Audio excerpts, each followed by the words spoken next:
Let's get started with this story about Mayra Flores. So last year, I was trying to warn people that there was a red wave that was going to be coming, that it was on the way. So the first indication that I saw of this was when the Democrats lost the state of Virginia through the gubernatorial race. So the Republican won and Virginia was blue. It was a Democrat state. So something happened there. I talked about that on my show. They sent out everybody there to help the Democratic candidate win. They sent Obama, they sent Kamala Harris, like they really pulled out all the stops because they knew that at that point in time, it was a close race. The Republican candidate won. Now we have another candidate, a Republican candidate that just won in a Democrat district. And not just any Democrat district, a Democrat district that has been blue since the 1800s in Texas. I was not familiar with her until last night. Many of you probably have never heard her name either. But this is interesting. So this was a special election similar to the election Nina Turner had last year against Shontel Brown.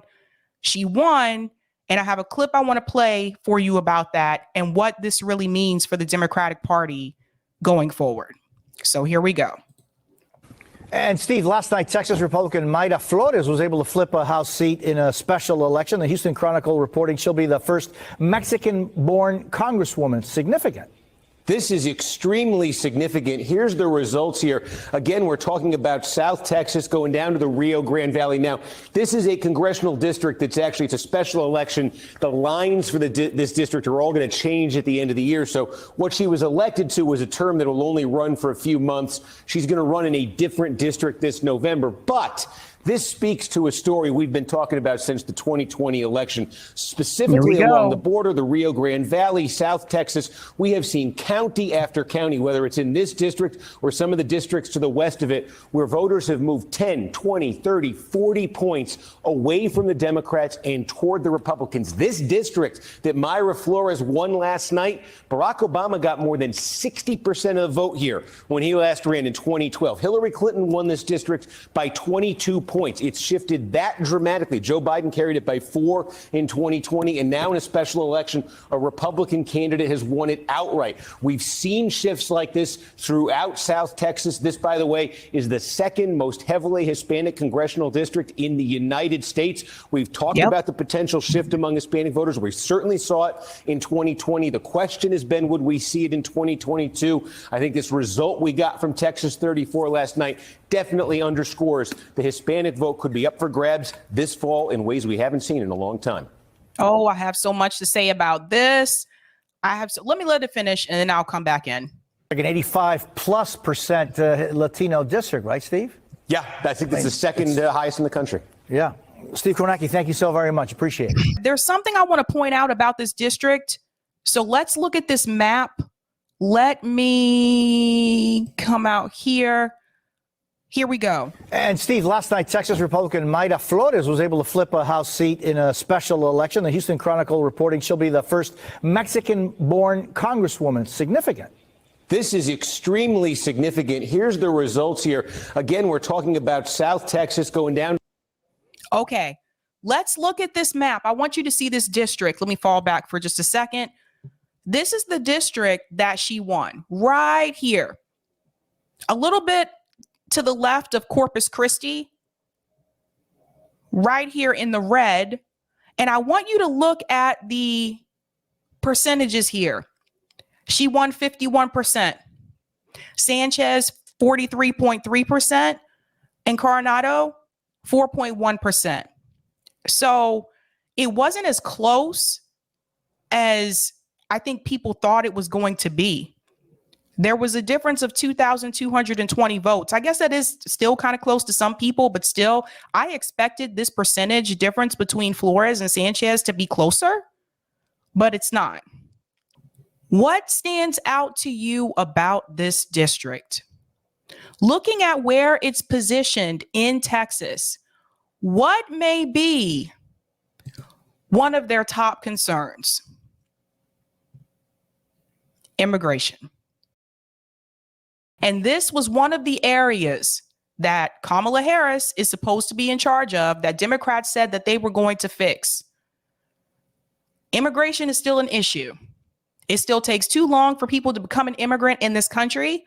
And this is something that the Democrats said they were going to fix. They ran on this as well. And look at what we see. So again, he goes on to say, and listen to the difference between when Obama won and Hillary won and what's happening now.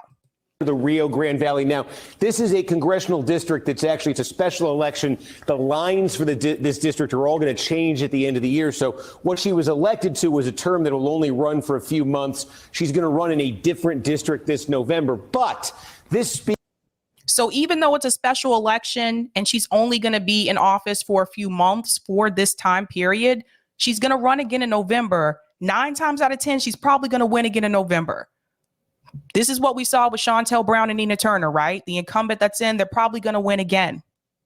But listen to the percentage difference. Speaks to a story we've been talking about since the 2020 election, specifically along the border, the Rio Grande Valley, South Texas. We have seen county after county, whether it's in this district or some of the districts to the west of it, where voters have moved 10, 20, 30, 40 points away from the Democrats and toward the Republicans. This district that Mayra Flores won last night, Barack Obama got more than 60% of the vote here when he last ran in 2012. Hillary Clinton. Barack Obama got more than 60% of the vote there. Won this district by 22 points. It's shifted that dramatically. Joe Biden carried it by 4 in 2020, and now in a special election, a Republican candidate has won it outright. We've seen shifts like this throughout South Texas. This, by the way, is the second most heavily Hispanic congressional district in the United States. We've talked about the potential shift among Hispanic voters. We certainly saw it in 2020. The question has been, would we see it in 2022? I think this result we got from Texas 34 last night definitely underscores the Hispanic vote could be up for grabs this fall in ways we haven't seen in a long time. And I do want to remind you, for those of you just joining, that district has been a blue district since the 1800s. Now, again, the Democratic Party was more conservative back then, but still, that's a long time. This is the beginning of the red wave. And I told people last year that this was coming because the Democrats, the Biden administration, he has not fulfilled his campaign promises. I knew this was going to be an issue. Listen to what he says about Hispanic voters. I want to say something about that. 5+% Latino district, right, Steve? Yeah, I think that's the second highest in the country. Yeah. Steve. So I think there is this misconception amongst, for whatever reason, it seems to be more something that Democrats believe, that people who are Latino, for whatever reason, they assume that they're going to vote Democrat. That's actually not true. And I can talk to some of my friends that are Latino and they'll tell you that's actually not true. Some of them are conservative voters. So we shouldn't just make that assumption that they're automatically going to vote Democrat. We see this happening right now in Texas. We saw it happen last year in Virginia with the gubernatorial race. These blue districts are turning red. Now, some people don't believe that a red wave is even coming. They don't think that this is a possibility. I'm talking about the women of The View. They don't think it's true. Let's see what they had to say about this red wave. If people don't think that this is not concerning what's already happening right now, it's coming. I told you, this is what happens when you have an administration that makes all these promises and they don't fulfill one of them, not one. So listen to this segment here. This is from Case Study QB, and this is from Fox Business, and they're talking about how the View cast members, how the View hosts do not believe that a red wave is coming. Listen, I think when it comes to the View, it's great to listen to that show if you want to hear about pop culture. It's great to listen to them if you want to hear about entertainment. But when it comes to politics, that should not be your go-to show. I'm sorry. That should not be your go-to show. So let's hear what they had to say. Here's what I would warn. The red wave is coming. Republicans are going to win the midterms short of something unforeseen that I cannot predict now. Well, you don't know that. You don't know that. Let's wait and see what the people voted. And I understand what you're saying, but let's remind people it's up to them to make this decision. We don't know that that red wave is coming because that red wave is based on a big lie. They couldn't tell her how she was wrong, though. I think Whoopi made her case. Let the people decide. They will. We just showed you how registered voters think about the economy and everything else. That's how people vote. Whoopi made her case.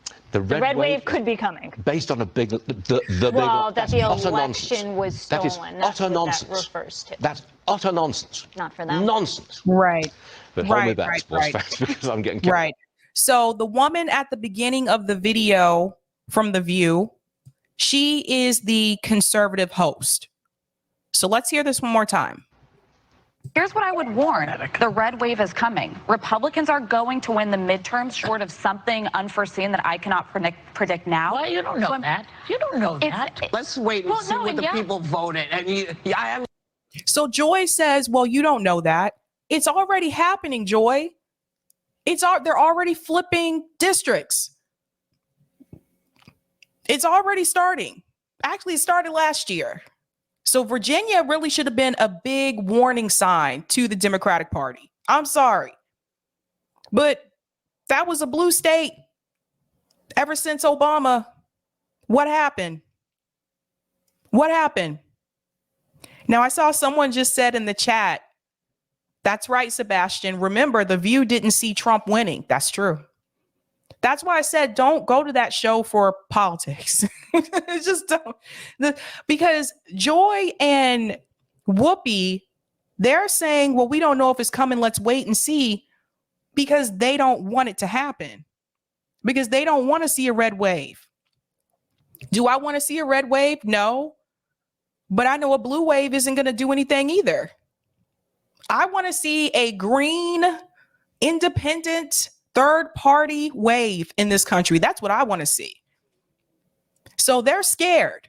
Whoopi and Joy are scared because I think deep down they know, they see what's happening here, but they don't want to accept it. I think Joy in particular still has Trump derangement syndrome.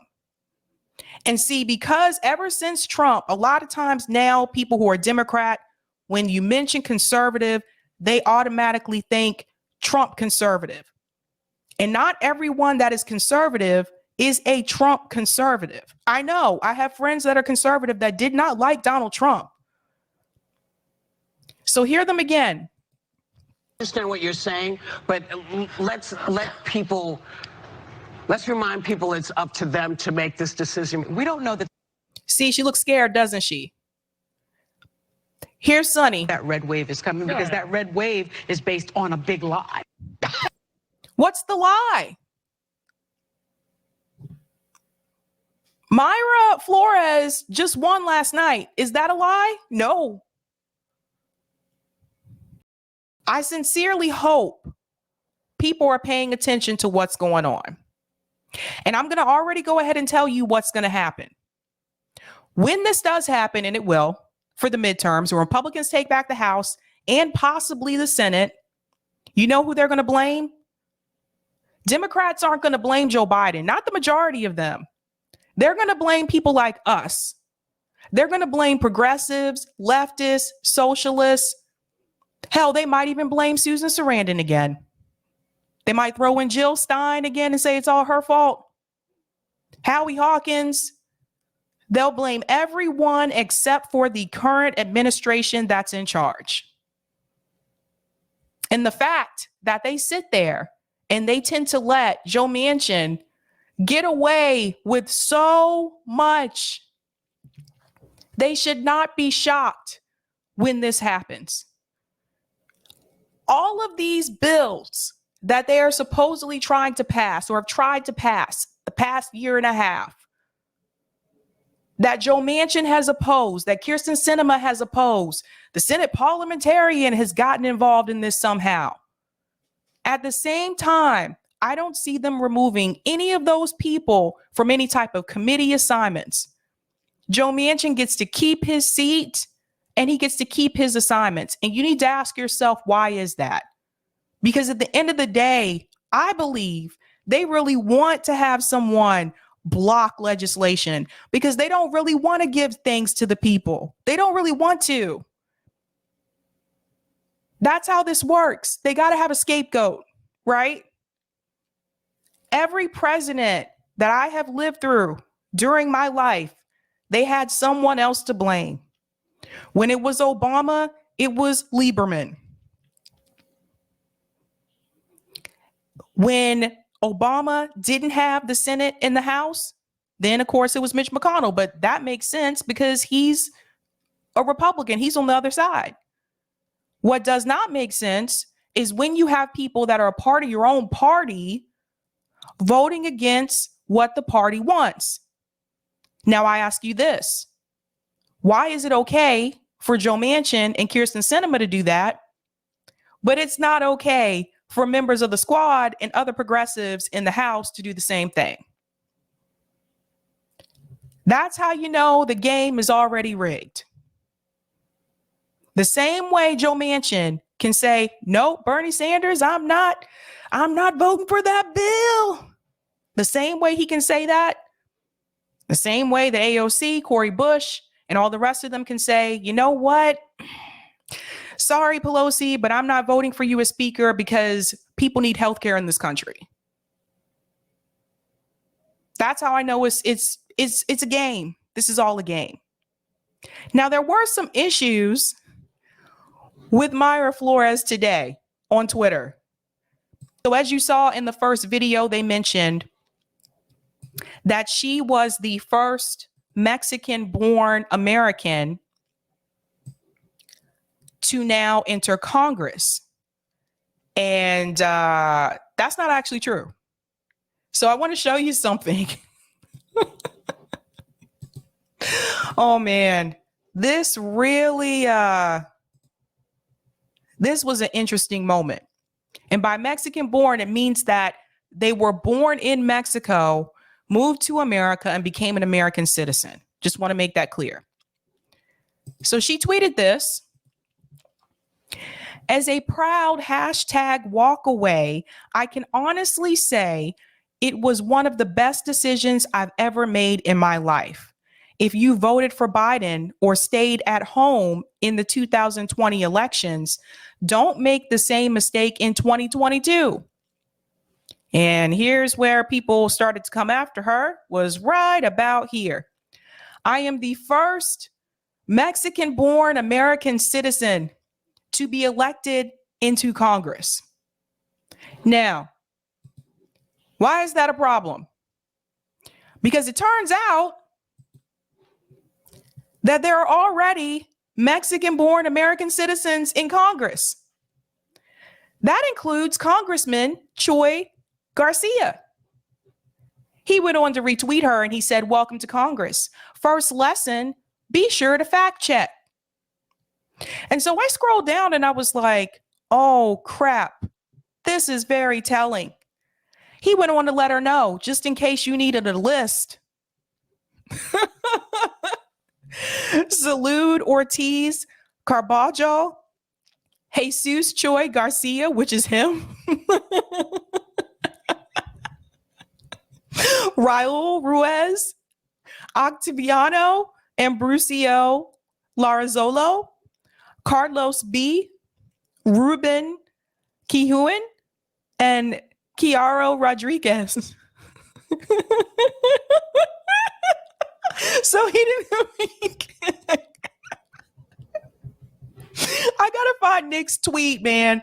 Hold on, because Nick said something to her like, I don't even know who you are. Hold on, I'm gonna get to that for a second. So he went on to say, here is some more detailed information about all of the current foreign-born members of Congress. So he mentioned all the countries Mexico, South Korea, Cuba, India, Taiwan, Japan, Vietnam, Somalia, Dominican Republic, Guatemala, Ukraine, Poland. And this is from Infographic, the Foreign Born Congress. Was that where he ended? Okay, yeah. So she came back. Let me come out of here for a second. She saw that apparently, and then she sent another tweet. She didn't delete that one. She sent another tweet and she changed it and said that she's the first Mexican-born American woman to serve in Congress. And Nick from RBN responded and said, I don't even know who you are.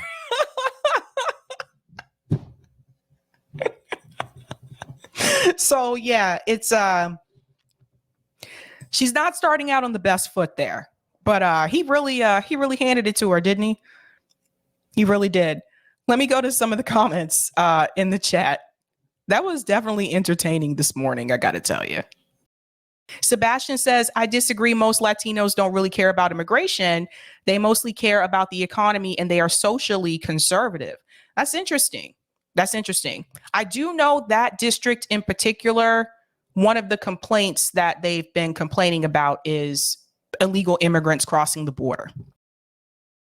Gloria said the dim local politicians in South Texas enact policies like Republicans. Yeah, because that's also where, actually a little further to the left, but still down there in South Texas, that's where Henry Cuellar was. And he's a conservative Democrat. Rick says, second that, Gloria, I'm from Hidalgo County. It's just complacency. They take folks for granted. Thank you for the super chat, Andrew. I sent the story and the red wave is happening here in New Jersey. You guys see this? New Jersey, a blue state. Murphy barely won re-election. Dems had a net loss in the legislature. The Dem senator leader lost to someone who spent $153 on his campaign. Wow. That's huge. That's a small amount to spend on a campaign, just saying. Leroy, Latin community is not a monolith, just like Black voters. Exactly. And Ashura, thanks for the super chat. Sabby with the red wave lipstick. Oh, oh my gosh, Ashura. Oh boy. Thanks for the super chat.